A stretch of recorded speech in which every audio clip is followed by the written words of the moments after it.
Good afternoon and thanks for joining us. I'm Judy Simpson. As always, on the fourth Wednesday of the month, I'm joined by Mark LaBarr, conservation biologist for Audubon, Vermont. And today, we'll see what birds he's catching at the Green Mountain Audubon Center Bird Banding Station in Huntington. Welcome to you. Always great to be here. Now, a lot of people are aware that you do band birds at the Green Mountain Audubon Center. Fill us in a little bit about people who don't know the background on that. I do. One of the things, and it's always fun when you're at a gathering, people ask you what you do, and I can always say I handle small birds. So one of the things that I do is run the banding station at the Audubon Center, which we've been running now for years. And I want to start this. Many of these pictures that you'll see today are from Maeve Kim and Bernie Paquette, as well as Barbara Mines. These are folks that joined me at the banding station, took a bunch of great pictures and sent them in to me. So I want to acknowledge them and give them credit.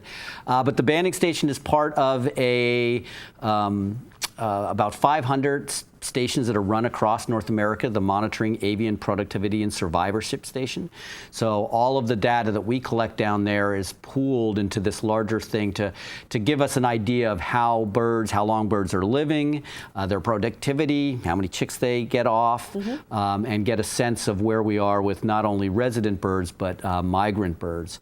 And you can see here some of the bird bands and our wing rule. I'm a federally licensed bird bander, so the U.S. government has given me the permission to band birds, and with that license I can acquire these bands, which are of different sizes for different birds. Of course, here's a great shot. I think Barbara took this one, a cardinal. The bands come on these strings of about 100, and they're all sequentially ordered. It's like a Social Security number. Here's a cardinal. These are ones that you can see the cardinals nipping on the bands. You don't band the nose. No, but better the bands than my fingers, because cardinals do have a really good bite. And these bands are placed basically on the bird's foot. And it's a way that here you can see the band, you can kind of see the numbers here. It's a way that we can track the birds, and if we recapture them or if somebody else does, we know the numbers, and basically we give them a name with these bands. So in Europe it's called ringing, and there's a lot of people that do it, and I'm fortunate to be able to So you catch some birds that are new, but you also catch birds that you've seen before. So we do. So as I said, some of the birds that we catch are birds that are first flying into the nets the first time around. A lot of them are youngsters that we will catch. And part of the process is figuring out whether they're young or whether they're old. We'll also catch some birds that are recaptured. So that aging process, this is a wood thrush right here, and you can see where my finger is pointing at those little light tips on what we call the greater coverts. So that's a sign that this bird is what we would call a hatch. There were some other clues with this, a hatchier bird, a bird that hatched from the nest sometime this summer, so a young bird. Those little things those colors on the ends of those feathers will last with this bird till the next season, where we'll be able to use those to age it as well. We also collect other morphometric data, or data about the bird. Here's a picture of another bird. This is a gray catbird, and the reason that I looked at this is you can see those undertail coverts, those real rufous undertail coverts. This tells us that this is an adult bird, just by the way they look. And this is a bird that also had a band on it. It was a catbird that I had caught in previous years. Flew all the way to Central America, flew all the way back to the Green Mountain Audubon, and we can tell who that is by the band, the band number. So yeah, it is really cool when you get those recaptures and you realize that the bird has, you've handled it before, and it's traveled that big distance. Now, what other data do you collect once the birds are in hand? So we'll measure their wings. we have a special tool that allows us to measure the wings, and sometimes you can use this as a means of identifying or sexing the bird, figuring out the bird. So we'll figure out whether it's a male or a female, and we can do that by looking at a brood patch or the plumage. And of course, we record all of this data. So all of this data, you can see here, this is an oven bird, and I'm jotting these numbers down, go on these special data sheets, which will go off to the Monitoring Avian and Productivity Survivorship, the Institute for Bird Populations out in California that compiles all of this data. Now, some people might be kind of concerned. We see you holding the birds, and it looks like you're holding them by the neck or upside down, but you're specially trained to handle them the right way. So yeah, so for me to have a federal banding license, I had to prove to the federal government that I'm able to hold birds and hold them gently and put bands on and release them. So there's a couple of different ways of holding birds. The first one is called the bander's grip, and that's this one here. You can see this is the catbird again, but I've gently got that bird in my hand. The head's through my 2 fingers. The feet are pushing back on my finger, so I'm not grabbing it. I'm just gently holding it. And here I'm also taking a wing measurement. The other way that you can hold a bird, which is not as great, although some birds will be cooperative, this is called the photographer's grip. And obviously. You can see why. This is an oven bird again, the teacher bird, or pizza bird. And you can see this bird is sitting there nicely in my hand. If you hold it like this, it has a tendency to flap its wings more. So the banders... That would be hard to measure wings, right, get the data that you need. And some birds will cooperate, and some birds won't when you hold it like this. So that's why holding it in the bander's grip is the better way to do it. So what kinds of birds have you caught recently? So, we had a show recently about birds that I see in my backyard. We catch a lot of those too. A nice American goldfinch here, a nice male with that black cap, the yellow and the black wings. This is one that we find in our nets. We've had a nice run of thrushes. Now this bird looks a little bit beat up, but this is a young hermit thrush. And you can see again all of those little tan tips on all those feathers, which tells us it's a youngster. And the reason this bird is looking a little bit disheveled is it's molting right now out of the feathers that it had when it came out of the nest into feathers that it's going to have for the rest of the winter. But we know it's a hermit thrush because it's got that nice reddish tail there. And of course, the hermit thrush is the Vermont state bird. This is not a bird that we often catch in the banding station. We often catch the veery, which is another thrush. So it's kind of exciting to catch those. And in the same vein, our robin, another young robin, and you can kind of see we ran these nets at the end of the season, so we're catching young birds, which is what the banding station is designed to do. And again, you can see, I know this is a young bird, it's molting, but instead of those tan tips, this guy has those white tips. But again, another member of the thrush family, and a bird that, of course, many people see in their backyards. Right. And then a good one for us, this is a wood thrush. And again, normally we catch these every couple of years, but they're not necessarily regular in our nets.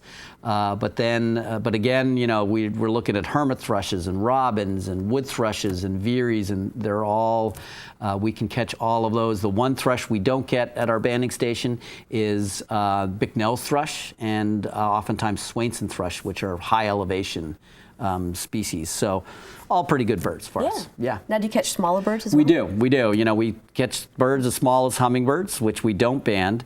But some of the birds that we catch are little fly catchers.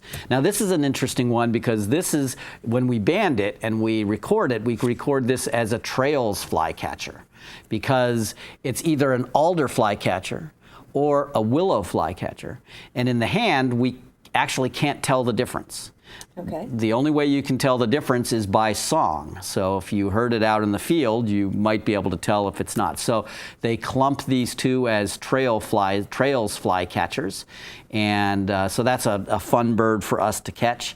A really good one this year, and this is a bird, this is a mourning warbler. It's a young mourning warbler, so it doesn't have all the features of a mourning warbler, but this is one, you know, anytime you're banding, when you walk up to the nets that we catch the birds in, you never know what you're gonna, it's like a little surprise. And this was a great one to find in the nets because I can't remember the last time I banded a mourning warbler or if I even had. So this could be a life bird for me as far as in the hand. So that was a good one. Chestnut-sided warblers, we talk about chestnut-sideds all the time. They're pretty common at the Audubon, the pleased to meet you bird.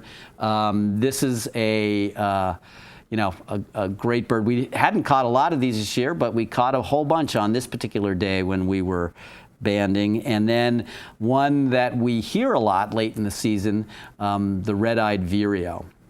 And what's cool about this bird is there's different ways that you can tell ages, you know, and you can sex them.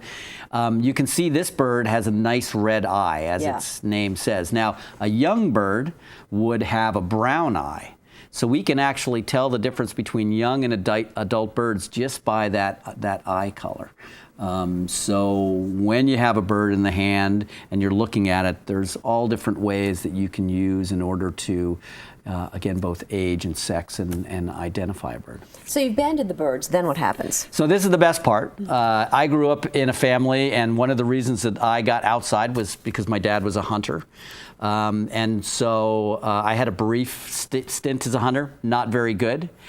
So as a bird bander, we get to catch the birds. So in some ways, we're fishing the air or hunting, but we get to release them. And so at the end of each banding piece, we're able to let the birds go with the idea that we'll potentially catch it later that year or maybe in a future year. And what's funny about this picture is I had a couple of these pictures that, and usually people, when they take pictures of birds, releasing birds, all you see is their hands. The bird is already gone. Yeah.